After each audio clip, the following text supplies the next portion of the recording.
Well, if you're looking at traditional Indigenous society, the elders were sort of like the spiritual leaders and the counselors and the healers. And of course, spirituality was very important in our societies because we believe that that was one of the most important things that people had to live by was their spirituality.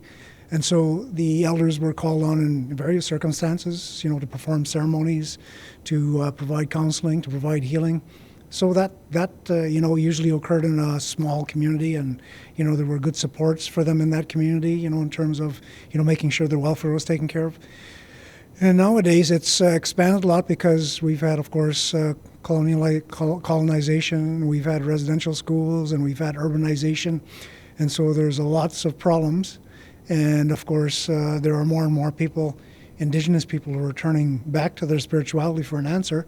And so the elders, of course, are in great demand. And I guess the other thing is that, the really traditional elders are kind of becoming fewer and fewer, like the ones who have kind of grown up in their own communities and that type of thing. So that's a bit of a problem.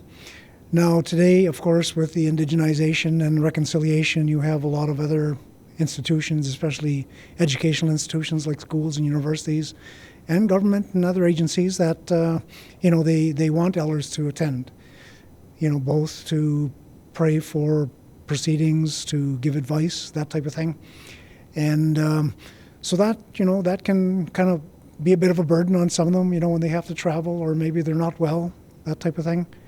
But certainly, elders, whenever they're asked in a proper way, will make every effort that they can to, to do what they're asked to do.